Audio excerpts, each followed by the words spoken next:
जय श्री कृष्ण मित्रों, सबसे पहले मैं आप सभी का हृदय से आत्मा से धन्यवाद करता हूं कि आपने प्रेरणा पुंज चैनल की इस भागवत गीता सीख श्रृंखला को इतना अधिक प्रेम, आशीर्वाद और अपनापन दिया। आपकी हर एक टिप्पणी, हर एक संदेश और आपके द्वारा दिया गया प्रत्येक उत्साहवर्धन इस पूरी यात्रा में हमारे लिए प्रेरणा का स्रोत बना। जब हमने इस श्रृंखला की शुरुआत की थी तब यही संकल्प था कि श्रीमद् भगवद गीता के दिव्य उपदेशों को सरल और सहज भाषा में हर उस हृदय तक पहुंचाया जाए जो जीवन में शांति, सुकून और आत्मिक बल की तलाश कर रहा है। और आज जब हम इस श्रृंखला के अंतिम अध्याय पर आ पहुंचे हैं तो मन अत्यंत भावुक और कृतज्ञ हो उठा है। ऐसा लगता है जैसे एक लंबी आध्यात्मिक यात्रा का पड़ाव पूरा हुआ है और हम सभी ने मिलकर श्री कृष्ण के चरणों की ओर एक कदम और बढ़ा लिया है। आप सभी के बिना यह यात्रा अधूरी थी। आपने जिस श्रद्धा और भक्ति के साथ हर अध्याय को सुना, आत्मसात किया और अपने जीवन में उतारने का प्रयास किया, वही इस श्रृंखला की सबसे बड़ी सफलता है। आज का यह अंतिम अध्याय न केवल ज्ञान का सार है, बल्कि यह हमारे लिए जीवन की दिशा और लक्ष्य भी तय कर देता है। तो आइए भावनाओं से भरे इस क्षण में एक बार फिर प्रेम से बोलिए, जय श्री कृष्ण, जय श्री राधे कृष्णा। मित्रों, मैं एक बार फिर से आपका स्वागत करता हूं प्रेरणा पुंज चैनल पर, जहां आप सुन रहे हैं श्रीमद् भगवद गीता की एक शानदार श्रृंखला जिसका नाम है भगवद गीता की सीख। और आज इस श्रृंखला में हम जानेंगे कि श्रीमद् भगवद गीता के 18वें अध्याय से क्या सीखा जा सकता है, और वह भी बहुत ही सरल भाषा और आसान से शब्दों में। मित्रों, श्रीमद् भगवद गीता के 17वें अध्याय में हमने विस्तार से जाना कि मनुष्य के कर्म, भोजन, यज्ञ, तप तथा ज्ञान आदि को किस प्रकार 3 भागों सात्विक, राजसिक और तामसिक में विभाजित किया गया है, और यह भी समझा कि कौन से कर्म, भोजन, यज्ञ तथा तप मनुष्य के लिए उपयुक्त और कल्याणकारी होते हैं तथा कौन से नहीं। अब हम प्रवेश कर रहे हैं श्रीमद् भगवद गीता के 18वें और अंतिम अध्याय में, जहां भगवान श्री कृष्ण हमें यह बताते हैं कि त्याग और संन्यास क्या एक ही होते हैं या दोनों में कोई अंतर है। साथ ही इस अध्याय में भगवान श्री कृष्ण संपूर्ण गीता के सार और निचोड़ को भी प्रकट करते हैं। इसलिए मित्रों, इस अध्याय को आपको अंत तक अत्यंत ध्यानपूर्वक सुनना चाहिए, क्योंकि यही अध्याय हमें समस्त शिक्षाओं का सार प्रदान करता है। तो चलिए मित्रों, मैं आपको लिए चलता हूं श्रीमद् भगवद गीता के 18वें अध्याय की शिक्षाओं की इस अद्भुत और अलौकिक यात्रा पर। श्रीमद् भगवद गीता अध्याय 18, मोक्ष संन्यास योग। मित्रों, श्रीमद् भगवद गीता का यह 18वां और अंतिम अध्याय सबसे बड़ा और गूढ़ अध्याय है, जिसमें अनेक जीवन परिवर्तनकारी विषय समाहित हैं। इस अध्याय की शुरुआत में अर्जुन भगवान श्री कृष्ण से संन्यास और त्याग शब्दों के अंतर के विषय में प्रश्न करते हैं। ये दोनों शब्द संस्कृत की एक ही मूल धातु से बने हैं, जिसका अर्थ है परित्याग करना। भगवान श्री कृष्ण बताते हैं कि सन्यासी वह होता है जो गृहस्थ जीवन का त्याग कर समाज से दूर रहकर केवल साधना में लीन रहता है, जबकि त्यागी वह है जो कर्म करते हुए भी कर्म फल की इच्छा का त्याग कर देता है।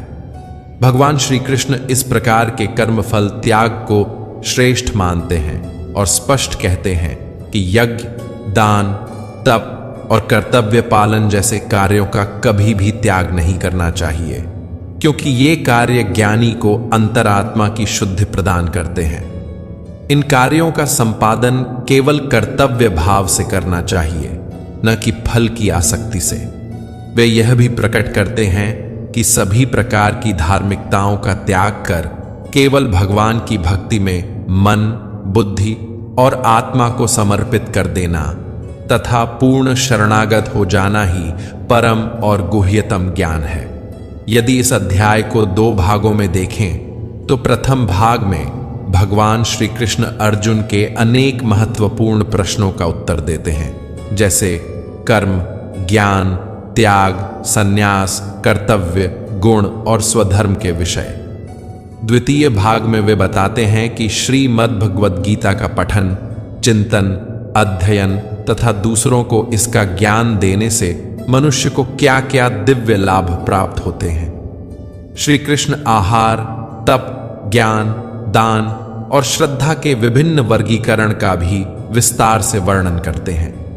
अंततः जब यह उपदेश समाप्त होता है तब अर्जुन भगवान श्री कृष्ण को नम्रतापूर्वक बताते हैं कि उनका मोह नष्ट हो गया है, उनका मन शुद्ध हो गया है और अब वे पूर्ण रूप से भगवान की आज्ञा का पालन करने को तत्पर हैं। मित्रों, इस अध्याय के प्रथम श्लोक में अर्जुन कहते हैं कि संन्यास महत्व तत्व मिच्छामि वेदित त्यागस्य च ऋषिकेश पृथक केशनी सूदना। अर्थात, हे महाबाहु, मैं संन्यास और त्याग की वास्तविक प्रकृति के बारे में जानना चाहता हूं। हे केशनीधान, हे ऋषिकेश, मैं दोनों के बीच का अंतर समझना चाहता हूं। इस पर भगवान श्री कृष्ण उत्तर देते हैं कि काम्या नाम कर्मणा न्यासम संन्यासम कव्यो विदु सर्व कर्म फल त्यागम प्राहु त्यागम विचक्षण। अर्थात परम भगवान ने कहा कि कामना से प्रेरित कर्मों का परित्याग ही विद्वानों द्वारा संन्यास कहा जाता है, जबकि सभी कर्मों के फलों का त्याग बुद्धिमानों द्वारा त्याग कहलाता है। यानी संन्यास और त्याग में अंतर यह है कि संन्यास कर्म के परित्याग से संबंधित है, जबकि त्याग कर्म फल की इच्छा के त्याग से जुड़ा है। मित्रों, भगवान श्री कृष्ण अर्जुन को समझाते हैं कि कुछ लोग सभी कर्मों को दोषपूर्ण और दुखों का कारण मानकर उनका परित्याग करने की सलाह देते हैं, जबकि कुछ कहते हैं कि यज्ञ, तप और दान जैसे पवित्र कर्म कभी नहीं छोड़ने चाहिए। इसलिए अर्जुन, अब तू मेरे द्वारा संन्यास और त्याग का अर्थ अच्छे से समझ। इन दोनों में से त्याग के विषय में मेरा अंतिम निर्णय सुन, क्योंकि त्याग 3 प्रकार का होता है और इसे समझना अत्यंत आवश्यक है। श्री कृष्ण कहते हैं कि यज्ञ, दान तथा तप पर आधारित कर्मों का कभी परित्याग नहीं करना चाहिए। इन्हें निश्चित रूप से संपन्न करना चाहिए, क्योंकि यज्ञ, दान और तप वास्तव में महात्माओं को भी शुद्ध करते हैं। ये सभी कार्य बिना किसी आसक्ति और फल की इच्छा के साथ किए जाने चाहिए। हे अर्जुन, यह मेरा स्पष्ट और अंतिम निर्णय है। फल की इच्छा के बिना किया गया यज्ञ, तप और दान ही सात्विक त्याग कहलाता है। अर्थात जो कर्म शास्त्रों के अनुसार हैं, जिसमें प्रेम, भक्ति और सेवा भाव के साथ किया जाए और फल की कामना न हो, उसे सात्विक त्याग कहा जाता है। वहीं यदि कोई व्यक्ति यह समझकर कि कर्म ही दुखों का कारण है, सभी कर्मों का त्याग कर दे, तो इसे राजस त्याग कहा जाता है। और यदि किसी मोह, भय या भ्रम के कारण किसी कर्म को छोड़ दिया जाए, तो वह तामस त्याग कहलाता है। भगवान कहते हैं कि जो व्यक्ति किसी भी कार्य से न प्रेम करता है, न घृणा, वही सच्चा बुद्धिमान और सच्चा त्यागी है। मानव चाहे कितना भी प्रयास कर ले, वह कर्मों को पूरी तरह से नहीं छोड़ सकता, जैसे कि सांस लेना। इसलिए कर्मों के फलों का त्याग करना ही सच्चा, स्थायी और परमात्मा के निकट ले जाने वाला त्याग है। मित्रों, भगवान श्री कृष्ण अर्जुन को समझाते हैं कि जो लोग इस संसार में कर्मों के फलों का त्याग नहीं करते, उनके कर्म और उनके परिणाम मृत्यु के बाद भी उनका पीछा नहीं छोड़ते। हे अर्जुन, मनुष्य जो भी अच्छा या बुरा कार्य करता है, वह 5 भिन्न प्रकार से होता है। शरीर के द्वारा, वाणी के द्वारा, ज्ञानेंद्रियों के द्वारा, अनेक प्रकार की चेष्टाओं के द्वारा और विधि विधान अर्थात नियमों के अनुसार। अर्थात किसी भी कर्म के ये 5 मुख्य कारक होते हैं। इसके अलावा ज्ञान, ज्ञान का विषय और ज्ञाता, ये तीन तत्व किसी कर्म को प्रेरित करते हैं। कर्ता, कारण और क्रिया, ये तीन तत्व कर्म के संग्रह और परिणाम के लिए जिम्मेदार होते हैं। अर्जुन, ज्ञान, कर्ता और कर्म, ये तीनों भी तीन प्रकार के होते हैं। जिस ज्ञान में परमात्मा को अमर, अनंत और सर्वव्यापी माना जाता है, वह सात्विक ज्ञान कहलाता है। जो ज्ञान समय समय पर अलग अलग रूपों और नामों से परमात्मा को जानने का प्रयास करता है, वह राजस ज्ञान है। और जो ज्ञान सात्विक या राजस ज्ञान के अंतर्गत नहीं आता, वह तामस ज्ञान कहलाता है। इसी प्रकार कर्म भी प्रकृति के अनुसार तीन प्रकार के होते हैं। जो कर्म शास्त्रों के अनुमोदन और निर्देशों के अनुसार फल की इच्छा और स्वार्थ रहित होकर किया जाता है, वह सात्विक कर्म कहलाता है। जो कर्म स्वार्थ, मिथ्या अभिमान, ईर्ष्या और तनाव से प्रेरित होकर किया जाता है, वह रजोगुणी कर्म है। और जो कर्म मोह, क्रोध या किसी का नुकसान करने की प्रवृत्ति से किया जाता है, वह तामसिक कर्म कहलाता है। इस प्रकार सात्विक कर्म करने वाला व्यक्ति सात्विक कर्ता कहलाता है, राजसिक कर्म करने वाला राजसिक कर्ता और तामसिक कर्म करने वाला तामसिक कर्ता। इसी तरह बुद्धि और संकल्प सभी तीनों गुणों के अनुरूप विभक्त होते हैं।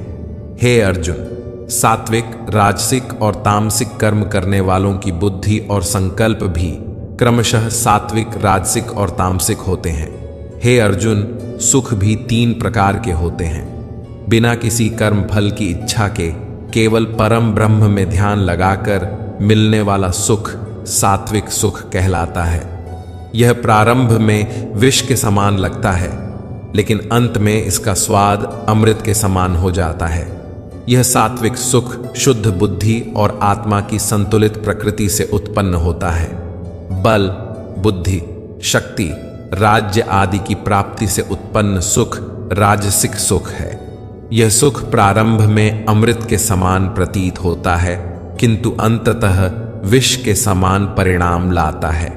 नींद, आलस्य और वासना जैसी प्रवृत्तियों से उत्पन्न सुख तामसिक सुख कहलाता है, जो प्रारंभ से अंत तक आत्मा की प्रकृति को ढक देता है। इस पूरे ब्रह्मांड में इन तीनों प्रकार के सुखों के अलावा और कुछ नहीं है। हे अर्जुन, ब्राह्मण, क्षत्रिय, वैश्यों और शूद्रों के कर्तव्य उनके गुणों और प्रकृति के अनुसार निर्धारित किए गए हैं, न कि जन्म के आधार पर। अपने मन और इंद्रियों को नियंत्रित करना, सभी प्राणियों का कल्याण करना, धर्म का पालन करना, बिना कर्ता भाव के कर्म करना और परमात्मा में ध्यान लगाना, ये सभी गुण ब्राह्मणों में पाए जाते हैं। बल, बुद्धि, दान, वीरता और शासन करना क्षत्रियों का कार्य है। कृषि, गौपालन, दुग्ध पालन और व्यापार वैश्य गुणों से संपन्न लोगों के स्वाभाविक कर्म हैं। श्रम, सेवा और शारीरिक परिश्रम शूद्रों के प्राकृतिक कर्तव्य हैं। हे अर्जुन, दूसरों के धर्म और कर्म की तुलना में भले ही वे अधिक योग्य न हों, परंतु अपने स्वभाव और गुणों के अनुसार अपना ही कर्म करना सर्वोत्तम है। यही वास्तविक मार्ग है जो मोक्ष के द्वार खोलता है। मानव कर्मों में कुछ न कुछ कमियां तो हमेशा रहती हैं, फिर भी उसे अपने कर्मों का परित्याग नहीं करना चाहिए। अब मैं तुझसे संक्षेप में यह बताऊंगा कि कोई भी व्यक्ति किस प्रकार भगवान को प्राप्त कर सकता है। कोई भी मनुष्य ब्रह्म को पाने की पात्रता प्राप्त कर सकता है यदि वह विशुद्ध बुद्धि और दृढ़ निश्चय से अपनी इंद्रियों को संयम में रखता है, इंद्रिय विषयों का त्याग करता है और राग द्वेष को अपने मन से दूर कर देता है। ऐसा व्यक्ति जो एकांत में वास करता है, अल्प भोजन करता है, शरीर, मन और वाणी पर नियंत्रण रखता है, सदैव ध्यान में लीन रहता है, वैराग्य का अभ्यास करता है, अहंकार, अहिंसा, अभिमान, कामनाओं, संपत्ति के स्वामित्व और स्वार्थ से मुक्त रहता है, वही परम ब्रह्म के साथ एक रसता का अधिकारी बनता है। परम ब्रह्म की अनुभूति में स्थित ऐसा योगी मानसिक शांति प्राप्त करता है। वह न शोक करता है और न किसी कामना में बंधा रहता है, क्योंकि वह सभी के प्रति समान भाव रखता है। ऐसे परम भक्त मेरी भक्ति को प्राप्त करते हैं। यदि कोई व्यक्ति सभी प्रकार के कर्म करते हुए मेरी पूर्ण शरण ग्रहण करता है, तो मेरी कृपा से वह मेरा नित्य और अविनाशी धाम प्राप्त करता है। अपने सभी कर्म मुझे समर्पित करो, मुझे ही अपना लक्ष्य मानो। बुद्धि योग का आश्रय लेकर अपनी चेतना को सदैव मुझ में लीन रखो। हे अर्जुन, इस प्रकार तू भी इन बातों को समझकर अपना धर्म और कर्म निभाएगा तो तू मुझ में परम पद प्राप्त करेगा। परंतु यदि अहंकार के वश में आकर तू यह कहे कि मैं युद्ध नहीं करूंगा और मेरे ज्ञान को नहीं मानूंगा, तो तू अपने कर्म, धर्म और परमार्थ से भटक जाएगा और नष्ट हो जाएगा। हे अर्जुन, तेरे अंदर भी मैं ही हूं, इसलिए तू सब मोह और माया को छोड़कर अपने कर्म और धर्म का युद्ध कर। इसी से तू मेरे धाम में उच्च स्थान प्राप्त करेगा और मुझ में पूर्ण रूप से लीन होगा। हे अर्जुन, मैंने यह संपूर्ण रहस्यमय और गोपनीय ज्ञान तुझे अच्छे से समझा दिया है। अब इसे गहराई से चिंतन कर और जो उचित समझे वही कर। पुनः सुन ले मेरा परम उपदेश, जो सबसे श्रेष्ठ और गुप्त ज्ञान है। मैं इसे तुझसे इसलिए साझा कर रहा हूं क्योंकि तू मेरे प्रिय मित्र है। सदैव मेरा चिंतन कर, मेरे भक्त बन, मेरी आराधना कर और मुझे प्रणाम कर। ऐसा करके तू निश्चय ही मेरे समीप पहुंच जाएगा। मैं तुझे यह वचन इसीलिए देता हूं क्योंकि तू मेरे अतिशय प्रिय है। सभी प्रकार के धर्मों का परित्याग कर और केवल मेरी शरण ग्रहण कर। ऐसा करने से मैं तुझे समस्त पाप कर्मों की प्रतिक्रियाओं से मुक्त कर दूंगा। डरो मत। हे अर्जुन, यह दिव्य ज्ञान उन लोगों को कभी नहीं सुनाना चाहिए जो संयमी नहीं है, न ही मेरे भक्त हैं। इसे उन लोगों को भी नहीं सुनाना चाहिए जो आध्यात्मिक विषयों में रुचि नहीं रखते, और विशेष रूप से उन लोगों को नहीं जिन्हें मेरे प्रति द्वेष है और जो परमात्मा में दोष देखते हैं। किंतु वे जो श्रद्धा युक्त हैं और द्वेष रहित होकर केवल इस ज्ञान को सुनते हैं, वे पापों से मुक्त होते हैं और मेरे पवित्र लोक को प्राप्त करते हैं, जहां पुण्यात्माएं निवास करती हैं। जो भक्त इस अति गुप्त और रहस्यमय ज्ञान को दूसरों को सिखाते हैं, वे मेरे अति प्रिय कार्य करते हैं और निश्चय ही मेरे धाम में आते हैं। इस गीता ज्ञान को समझना ही वास्तविक ज्ञान यज्ञ है, और इस ज्ञान यज्ञ से कोई भी भक्त मुझे प्राप्त कर सकता है। हे पार्थ, अब मुझे बताओ, क्या तुमने एकाग्रचित होकर इसे सुना? क्या तुम्हारा अज्ञान और मोह नष्ट हुआ? अर्जुन उठकर बोले, हे भगवान, आपकी कृपा से मेरा सारा मोह नष्ट हो गया है। अब मैं ज्ञान में स्थित हूं। मैं शंका और दुविधा से मुक्त हूं। जैसा आपने मार्गदर्शन किया, मैं ठीक उसी प्रकार से अपने कर्तव्य और धर्म का पालन करूंगा। मित्रों, जीवन में चाहे कितनी भी कठिनाइयां क्यों ना आए, जो व्यक्ति भगवान श्री कृष्ण द्वारा बताए गए इस ज्ञान का पालन करता है और इसे अपने जीवन में उतारता है, उसके सभी संपूर्ण समस्याओं का समाधान होता है। साथ ही उसे अपने सपनों को पूरा करने और जीवन को सार्थक बनाने का मार्ग भी प्राप्त होता है। हमने श्रीमद् भगवत गीता के प्रथम अध्याय से लेकर अंतिम अध्याय तक देखा कि अर्जुन किस प्रकार अपनी समस्याओं और मानसिक उलझनों में फंसकर अपने कर्तव्य से विमुख हो जाते हैं और फिर अपने तन, मन और धन को पूर्ण रूप से भगवान के समर्पित करके उनकी शरण में आकर अपनी कठिनाइयों का समाधान प्राप्त करते हैं। ठीक इसी तरह हमें भी अपने जीवन में आने वाली परेशानियों और समस्याओं के समय भगवान की शरण ग्रहण करनी चाहिए और श्रीमद् भगवत गीता के दिव्य मार्गदर्शन के अनुसार अपने जीवन को सफल, सार्थक और संतुलित बनाना चाहिए। कुछ लोग यह मानते हैं कि भगवत गीता केवल हिंदू धर्म का ग्रंथ है, जबकि भगवान स्वयं कहते हैं कि किसी व्यक्ति का मूल्य उसकी जाति या धर्म से नहीं, बल्कि उसके गुण और आचरण से तय होता है। इसलिए श्रीमद् भगवत गीता का दिव्य ज्ञान हर उस व्यक्ति का अधिकार है जो परमात्मा में विश्वास रखता है और अपने जीवन को सही मार्ग पर ले जाना चाहता है। मित्रों, आज की यह दुनिया कर्म भूमि है और हर व्यक्ति को अपने कर्मों के फल का अनुभव अवश्य करना पड़ता है। कर्म और मेहनत का सिद्धांत सबके लिए समान है। इसलिए आप सभी मित्रों इस गीता ज्ञान को बार बार सुने और अपने जीवन में उतारें। इसे आप अपने परिवार, बच्चों और मित्रों तक भी पहुंचाएं ताकि हर आयु के पुरुष और महिलाएं इसे सुनकर अपने जीवन में मार्गदर्शन पा सकें और अपने कर्मस्थल के अर्जुन बनकर अपने जीवन का सर्वोच्च लक्ष्य प्राप्त कर सकें।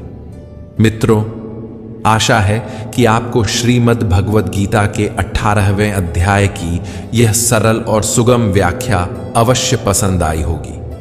इस अध्याय से आपने क्या सीखा, हमें कमेंट में अवश्य बताएं।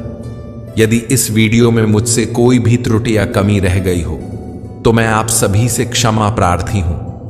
मित्रों, अपना ध्यान रखें, अपने मन को शांत और प्रसन्न रखें, हमेशा सकारात्मक सोचें और भगवान के प्रति अपनी श्रद्धा बनाए रखें। जय श्री राधे कृष्ण।